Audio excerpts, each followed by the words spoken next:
Oh, dang.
Hello there, people of the internet.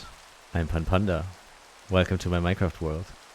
So, as you can see, it's currently raining outside. Me and Sherlock Bones here are waiting for the rain to stop, and as soon as it stops, I'm going to show you what I have in store for you today. So, we got what we came here for, like the blaze rods and the ender pearls. We got almost over 20 of both of them, more than a stack of soul sand, or like a lot of bubble elevators to come. Some quartz, which is good for redstone components. We will get to them when we actually beat the game. Some gold ore, a little bit of glowstone and shroomlight, which is cool. Then for the wood tiles, you have the warped stem as well as some nylium and green fungi, so we can grow them in our tree farm. Same goes for the crimson stems as well as the nylium and the fungi. Of course, some netherrack, and yeah, then a couple of mob drops that are like great, like nice to have them, but like not necessarily something I came to the nether for. So I think I will move those things over to our different storage locations, and then I'm going to work on the projects we need those things for. So in order to keep track of the things I'm going to do in this world, I built this little bulletin board over here and put some task on it. And I put it here because with the chickens still waiting for their pond and the nether portal in the back. Hello, I'm doing an thank you. This is already kind of a place that reminds me of unfinished projects, right? So I thought this place was like fitting for the task board. And when you look on, like actually when you look here, can you see how big this crimson tree has grown? It's ridiculous. Like the things we're gonna do today is, of course, cure the villagers in the trade hall to get this thing like fully done. And as I said before, I also want to transform the zombie spawner that we found into an XP farm. Then I put some things here like finishing touches. Of course, at some point I want to transform the whole village. And obviously the pond for the chickens, I just said that, as well as a nicer nether portal. It's already pretty nice, but I think we can do better. At some point we want to connect all the builds, right? So the tent over here, it is like a build on its own. It's not connected in any way. And this is mainly because I don't know exactly where the village is going to end, but when I know where the village ends, I will find a way to connect the tent. And the same goes for the tree farm. What else is there to connect? Of course, the trade hall is just a hole in the ground, and like I didn't put on connect the sugarcane farm here because I'm like, whenever I come past it, I think like we need a nicer sugarcane farm. Okay, so my first idea is to just lure a zombie or a couple of zombies in here and see if they can just hit the villagers from the spots they're already in. I will seal this off. I will start with just these guys over here, just to check it. And yeah, I'm gonna remove the door. Time to get our hands on some zombies.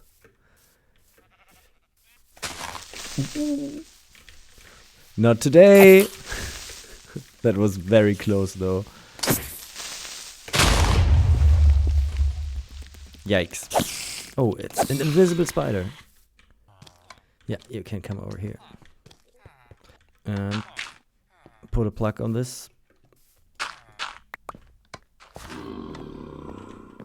So these guys have not been zombified. These guys have been. And the zombie despawned. That's unfortunate. The next thing we're gonna try is I'm going to punch a hole in here. As well as here. As well as here. As well as here. And now I'm gonna get another zombie. And try again. Hello.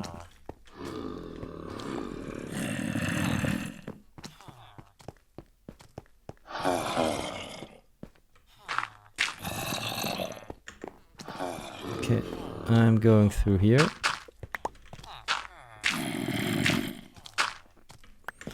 And I'm going to break line of sight. Will you take the sword instead of the block? Yes! Now we're talking.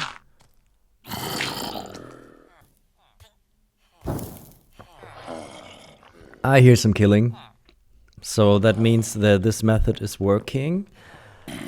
Okay, I will let this one out in a second, but first I will go over here and punch out a hole for every single librarian.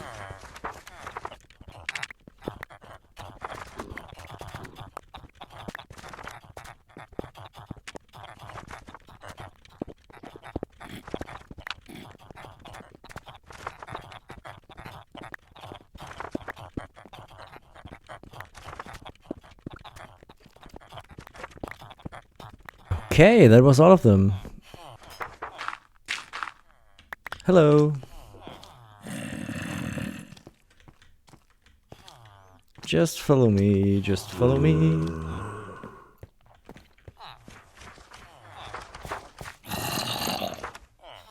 I think he's stuck between the lantern and the trapdoors. But that's alright. I will just go through here, block off the entrance again. And while this guy gets to work, I will think about a way to cure these guys. Alright, I gathered all the materials and built some brewing stands, and I will walk you through the whole process right now. I'm sorry that it's a little loud in here. Don't mind the zombie villagers. So, you start off by making a fermented spider eye. You take a spider eye, put in some sugar and a mushroom, a brown mushroom, and you get a fermented spider eye. Then you take some glass bottles. I will make 3 of them. I take 3 of them and fill them with water. Then you take a brewing stand and put the water bottles inside. I already went ahead and put some blaze powder in here. And then I put the fermented spider eye in here. This will take a moment, and what we will get from this is 3 potions of weakness. And of course we want the zombie villagers to get the potion effect, so we can't make them drink them. So we take 1 gunpowder. Yeah. And you see here, potion of weakness, and we take 1 gunpowder and put it in here as well. And in the second step, the gunpowder will make splash potions out of them, so we can throw those splash potions at the zombies. And we do not need a single splash potion for every single zombie. Like when I throw it over here, we can hit both of them in one go. So the last thing we need is some golden apples. And I crafted these using almost every single piece of gold we have. So we just like farmed the perfect amount until now. I will take the splash potion of weakness out of here. I will throw it over there. And now you can see the particle effects. Like both of them have those particles of weakness. And now I can feed them the golden apple. Sorry, it's really loud. Oh, I think this one didn't actually get the effect. So I will try again over here. And try if I can hit both of them when I splash the potion over here. And now I think they both have it.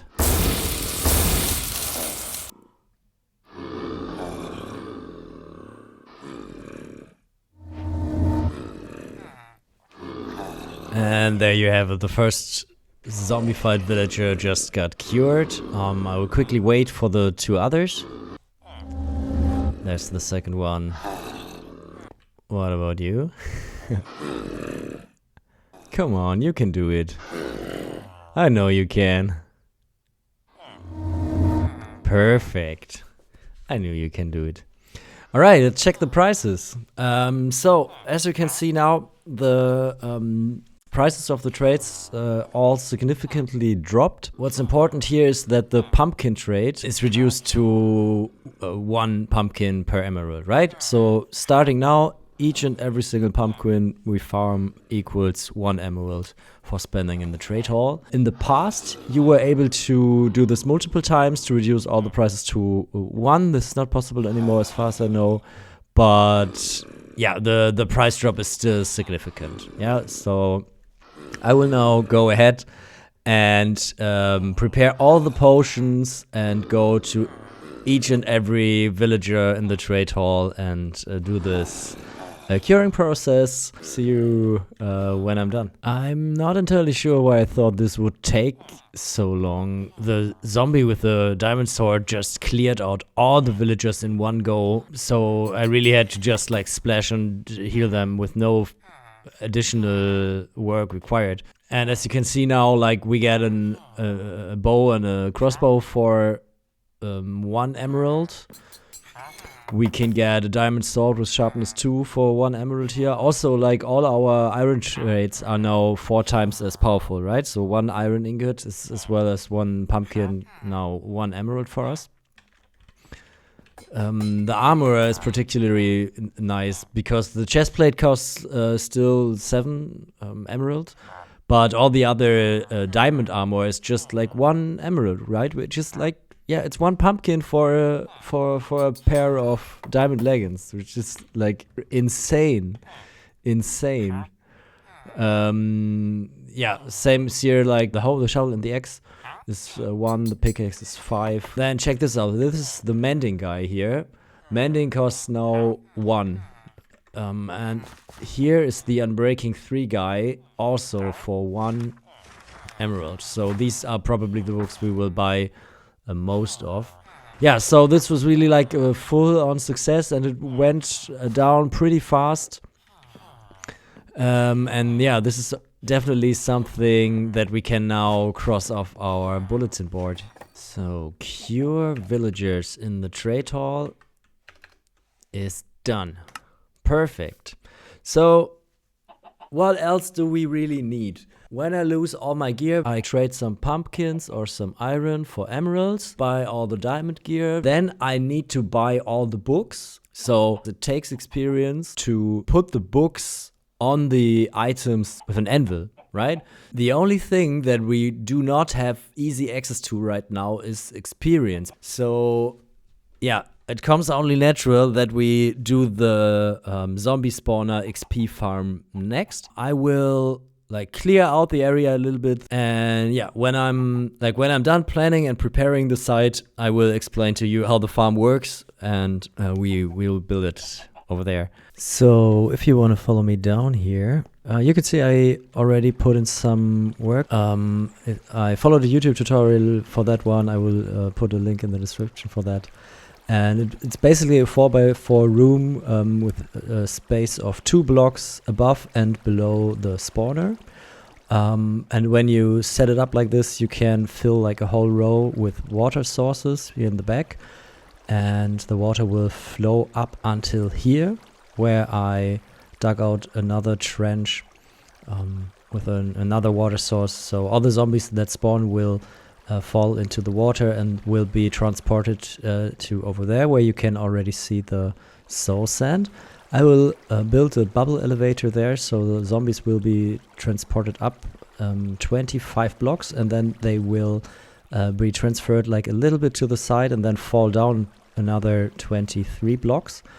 And this is so they will get just enough fall damage that they will always be a one-hit kill. And I will set up a little platform here with a hopper and a chest. So yeah, we can easily kill them here and gather all the loot. And that is what I came up with. I used the same building style that we used for the tree farm and the windmill. What you can see here is the bubble elevator that will transport up the zombies. And I will show you how that works. Here I have like another set of bubble elevator.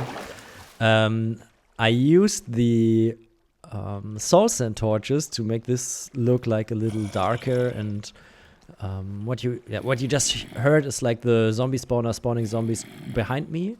And if we are lucky, we can see them, yeah, right here. There they go. And then they fall onto this platform. They cannot reach me here, and they take so much fall damage that they are always like a one-hit. We can use this now to gather XP, and as you can see here by the loot chest, I did this like yesterday. I spent the whole afternoon farming. I also set up like an enchantment table here. Here we have like an anvil, and I built a lot of stuff. I made an ender chest, and what I did is I made like a whole equipment of the best enchanted gear. I also enchanted the shield. I enchanted another set of tools with the best enchantments possible. I have like a fortune and a silk touch variant of every single tool. I also went ahead and made an unbreaking and mending shears and flint and steel. So as well as a helmet with fire protection we will use when we visit the Nether. And then I have some leather boots that will prevent me from sinking down into snow. And also there's frostwalk on it. And then I put like some additional stuff, like additional carrots and arrows and stuff that we oftentimes need, like a little wood and a little iron. This is really loud. It took me just like one afternoon to start from only having iron and pumpkins to getting like the complete set of armor and tools fully enchanted. And yeah, we will never fall below this again. So the only thing that really is something that we need to do in order to progress is getting our hands on an elytra and of course shulker boxes. Perfect. So this is what we are going to work on next, and for that we will craft some Eyes of Ender. Let's do it right now. Here's the crops and drops from mobs chest. Here's more ender pearls. Why do ender pearls only stick to 16 but Eyes of Ender stick to more? So I don't know if you know, I will show you how to work with Eyes of Ender right now. You need like up to 12 to finish the portal frame in the Stronghold, and you find the Stronghold by throwing these eyes in the air, and then you will follow them wherever they go, right? I will throw it up here. There it goes.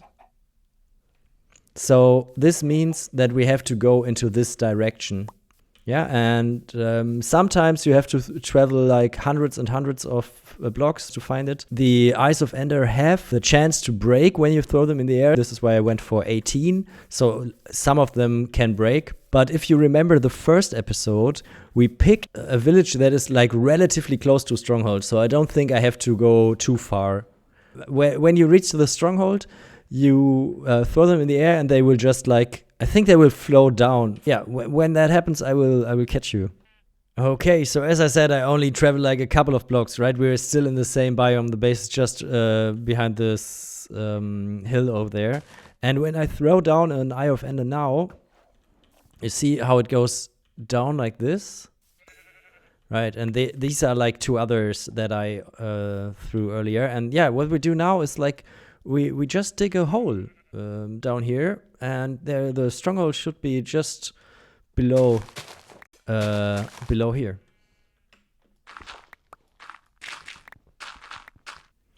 I found it.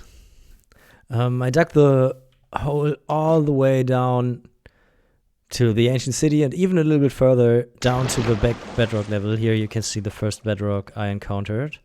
And then I started poking around here in the walls. Like I built a little cave in here, and I poked a little around here, and then I thought, okay, maybe a little higher up, and this is where I found it. Like, so we were just off by 1. And yeah, let's go explore it. And that's actually pretty cool that we have like a single entrance that gives us access to an end portal as well as to an ancient city. Yeah, that's really, really cool. And it's like only like 200 or 250 blocks away from the base. It's like insanely close.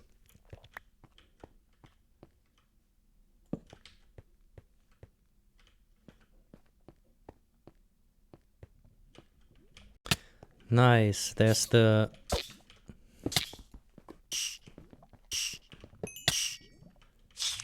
Ooh.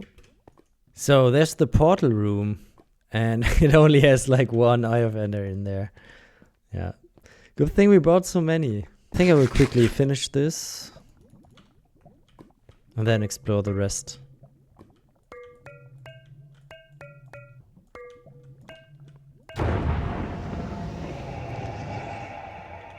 And this is the portal done. Alright, folks. I marked the path from the entrance to the stronghold to the portal, and we collected like a bunch of random stuff, like so many iron doors and bookshelves for life, a huge amount of cobweb for decoration purposes, some iron bars, and yeah, these 4 really weird enchanted books. Not sure what I'm going to do with these. There's one more thing we have to do to prepare before we go to the end dimension, and that is getting some potions of slow falling, because the dragon will kick us up in the air from time to time, and we don't want to like get smashed on the ground. So yeah, unfortunately, when we raided the Nether fortress, we never got some nether wart. Yeah, normally there's in the fortress there's a room with some soul sand and some nether wart, and you need that to make an awkward potion, and you need the awkward potion as well as some phantom membranes, which we also need to get to make slow falling potions. And this is like a final task. I will do this off camera and yeah, just prepare everything, so starting with the next episode we can jump into that end portal and defeat the ender dragon. Anyway, I hope you enjoyed the episode. Have a wonderful day and see you in the next one. Bye bye.